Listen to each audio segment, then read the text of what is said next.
ಎರಡನೇ ಸಾರಿ ಬಂದಿದ್ದೀನಿ ಇಲ್ಲಿಗೆ. ಬಾಬಾ ಸಾಹೇಬ್ ಪಾಟೀಲ್ ಆಗಲೇಬೇಕು ಅಂತ ಒತ್ತಾಯ ಮಾಡಿದ್ರು.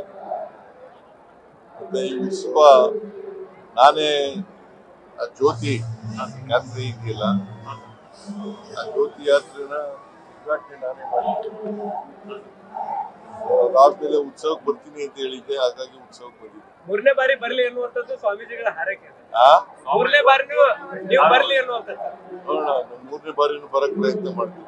ಸರ್, ಈಗ ಸಾಕಷ್ಟು ಅನುದಾನ ಕೂಡ ಕೊಡ್ತಾ ಇದ್ದೀರಿ ಸರ್. ಈ ಭಾಗದ ಜನರು ಬಹಳ ಖುಷಿಯಾಗಿದ್ದಾರೆ ಸರ್ ಉತ್ಸವಕ್ಕೆ. ಬಹಳ ಸಂತೋಷ. ನೀನು ಹೇಳಿದ್ಮೇಲೆ ನನಗೂ ಸಂತೋಷ ಆಗ್ತಾ ಇದೆ. ಮುಂದಿನ ತರ ಡ್ರೋನ್ ಶೋದು ಮೈಸೂರು ರೀತಿ ಮಾದರಿಯಲ್ಲಿ ಮಾಡ್ಲಿ ಅನ್ನುವಂಥದ್ದು ಮನವಿ ಅದ ಸರ್. ಈಗ ಮೊನ್ನೆ ನಾನು ಹೇಗ್ ಮಾಡಬೇಕು ಅನ್ನೋದು ಬಾಬಾ ಸಾಹೇಬ್ ಪಾಟೀಲ್ರಿಗೆ ಬಿಡ್ತೀನಿ. ಅನುದಾನ ಸಿಗತ್ತೆ ಸರ್ ಮುಂದಿನ ತರನೇ ಜಾಸ್ತಿ ಕೊಡ್ತೀರಿ ಅಂತ ನೋಡೋಣ. ಅವ್ರು ಯಾವ ಕಾರ್ಯಕ್ರಮ ಮಾಡಿದ್ರು.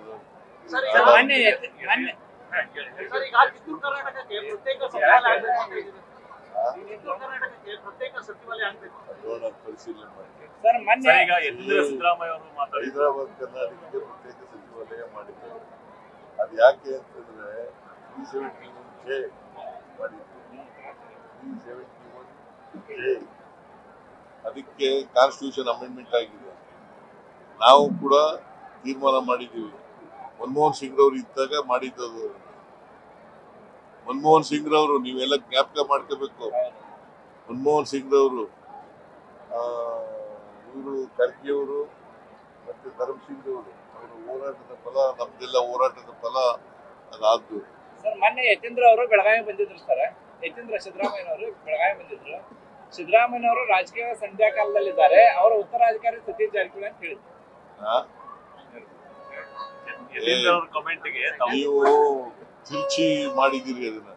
ಅವ್ರು ಹೇಳಿದ್ದು ಸೈದ್ಧಾಂತಿಕವಾಗಿ ಅಹಿಂದ ಸಂಘಟನೆ ನಾನು ಮಾಡ್ತಾ ಇದ್ದೆ. ಆಮೇಲೆ ಈಗ ಅದನ್ನ ಸತೀಶ್ ಜಾರಕಿಹೊಳಿ ಅವರು ಮಾಡ್ತಾ ಇದ್ದಾರೆ ಅಂತ ಹೇಳಿದ್ರು. ಅದು ಲೀಡರ್, ಅವರೇ ಲೀಡರ್ ಆಗ್ಬೇಕು ಅಂತ ಹೇಳಿದ್ರ? ಲೀಡರ್ ಮಾಡೋದು ಹೈಕಮಾಂಡ್ನವರು. ಯಾರು ಲೀಡರ್ ಮಾಡಬೇಕು ಅಂತ ಅನ್ನೋದು ಹೈಕಮಾಂಡ್ನವರು ಮಾಡೋದು. ನಾವು ಮಾಡಲ್ಲ, ಯತೀಂದ್ರರು ಮಾಡಲ್ಲ, ನಾನು ಮಾಡಲ್ಲ. 14ನೇ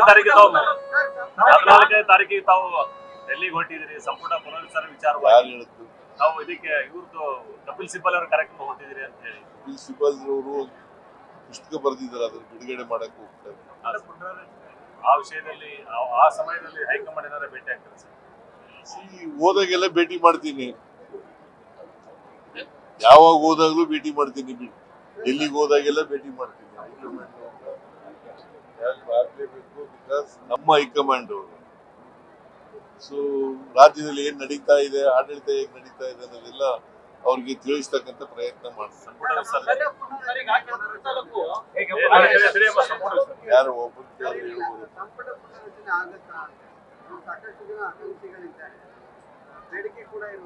ಯಾವುದು ನೋಡಪ್ಪ, ಹೈಕಮಾಂಡ್ ಅವರು ನಾವು 7 ವರ್ಷ ಆದ್ಮೇಲೆ ಮಾಡ್ತೀವಿ ಅಂತ ಹೇಳಿದ್ರು. ಅವ್ರು ಹೈಕಮಾಂಡ್ ಅವ್ರು ಏನ್ ಹೇಳ್ತಾರೆ ಮಾಡ್ಬೇಕು ಅಂತಂದ್ರೆ ಮಾಡ್ತೀವಿ. ನಿಮ್ ಗ್ರೀನ್ ಸಿಗ್ನಲ್ ಇದೆನಾ? ನಿಮ್ ಗ್ರೀನ್ ಸಿಗ್ನಲ್ ಇದೆನಾ?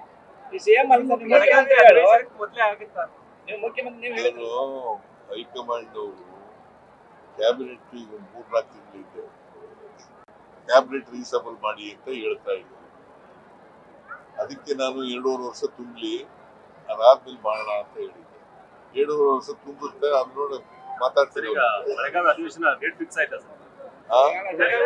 ಚಳಿಗಾಲ ಅಧಿವೇಶನ ಮೋಸ್ಟ್ ಲೈಕ್ಲಿ ಡಿಸೆಂಬರ್ನಲ್ಲಿ. ಡೇಟ್ ಅಂತ ನಿಗದಿ ಮಾಡಿಲ್ಲ. ನೆಕ್ಸ್ಟ್ ಕ್ಯಾಬಿನೆಟ್ ಒಳ ಮೀಸಲಾತಿಗೆ ಹೈಕೋರ್ಟ್ ಒಂದು ತಡೆಯಾಜ್ಞೆ ನೀಡಿದೆ. ಆ ವಿಚಾರದಲ್ಲಿ ಒಳ ಮೀಸಲಾತಿ ವಿಚಾರವಾಗಿ ಏನಂತ ಹೇಳಿದ್ದಾರೆ ಅಂತಂದ್ರೆ, ಬರೀ ಒಂದು ಭಾಗಕ್ಕೆ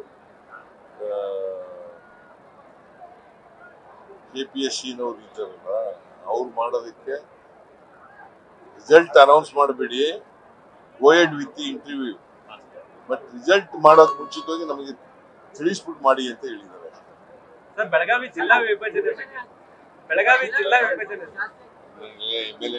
ಮಾತಾಡ್ತಾರೆ. ನ್ಯೂಸ್ ಫಸ್ಟ್, ನಿರ್ಭೀತಿಯಿಂದ ನಿಮ್ಮ ಪರವಾಗಿ.